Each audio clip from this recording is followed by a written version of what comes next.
حضرت نبی رحمت صلی اللہ علیہ وآلہ وسلم کی سیرت پر مشتمل ایک کتاب لکھی گئی ہے عرب کا چاند،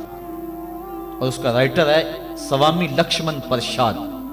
انڈیا کا رہنے والا ہے۔ اس نے حضور کی سیرت پر 200-250 صفحات پر مشتمل کتاب لکھی۔ بچپن میں میری نظر سے بھی گزری، بڑے ذوق سے اس کو پڑھا تھا۔ سوامی لکشمن پرشاد سے انٹرویو کیا گیا کہ تو نے حضور کی سیرت پہ کتاب لکھی ہے، اتنا بڑا کام کیا، تو کلمہ پڑھ کے حضور کا غلام کیوں نہیں بن جاتا؟ جس انداز سے تو نے محبت کے موتی بکھیرے ہیں اور الفتوں کے پھول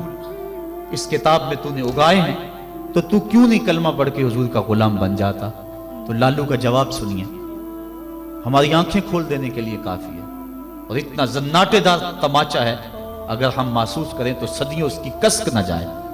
اگر نہ محسوس کریں تو وہ ایک گاڑی کے پیچھے لکھا تھا، عقل نہ ہو تو موجیں موجیں، لیکن اگر سمجھنے کی بات ہو تو اتنی بڑی تنبیہ ہے کہ پاؤں کے نیچے سے زمین نکل جاتی ہے، اور ہمیں اپنے وجود سے شرم آتی ہے، ہمارے جسم کا ایک ایک رواں پسینے سے شرابور ہو جاتا ہے۔ سوامی لکشمن پرشاد نے جواب دیا، کہا جب میں حضور کی سیرت لکھنے بیٹھا، بڑی بڑی امہات کتب سیر کو پڑھا، اور اس کے نتیجے میں نے یہ کتاب تیار کی ہے۔ حضور کی سیرت کے روشن گوشے اور حضور کی زندگی کے درخشاں باب جب میں نے دیکھے تو یہ جذبہ میرے دل میں انگڑائیاں لینے لگا کہ میں دیر کیوں کرتا ہوں، حضور کا غلام کیوں نہیں بن جاتا۔ لیکن جب میں مسلمانوں کے کردار کو دیکھتا ہوں تو میں کہتا ہوں میں ہندو ہی ٹھیک ہوں۔ ہمارا کردار لوگوں کے ایمان کے راستے میں رکاوٹ بنا ہوا ہے۔ جب امریکہ کے خلاف نعرے لگ رہے تھے، ان نعرے لگانے والوں میں میں بھی شامل تھا، لیکن ایک بات میں نے کہی تھی، میں نے کہا آج ہم دنیا کی اس طاقت کے ساتھ ٹکر دینے کی بات تو کرتے ہیں، لیکن ہم نے کبھی اپنے کردار کو جھانک کر کے بھی دیکھا؟ جس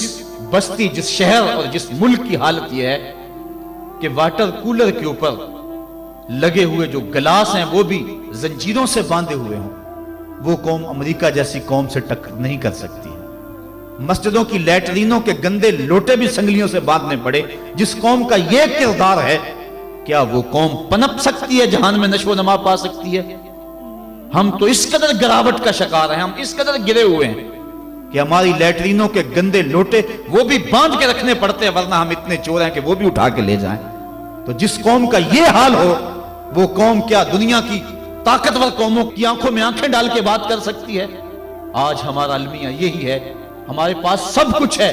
لیکن ہمارے پاس وہ ایمان کی حرارت نہیں رہی، وہ دیانت نہیں رہی، وہ روشنی اور وہ نور نہیں رہا، ہمارے پاس وہ اجالے نہیں رہے۔ قرآن نے ہمیں جو زندگی گزارنے کا ڈھب دیا ہے، ہمارے پاس وہ ڈھب نہیں رہا۔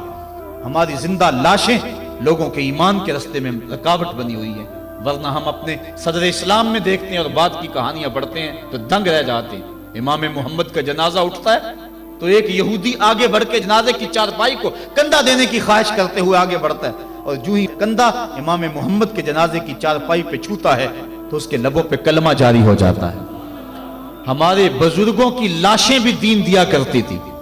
ان کی میتیں بھی لوگوں کو کلمہ دیا کرتی تھی، اور ہماری زندہ لاشیں لوگوں کو اسلام سے ہٹا رہی ہیں۔ میں نے اور آپ نے اپنے رویے کو دیکھنا ہے، اپنے عمل پہ غور کرنا ہے۔ حضور نے فرمایا اللہ اس شخص کے چہرے کو تر و تازہ رکھے جس نے میرے سے کوئی حدیث سنی، پھر جیسے سنی اس کو ویسے آگے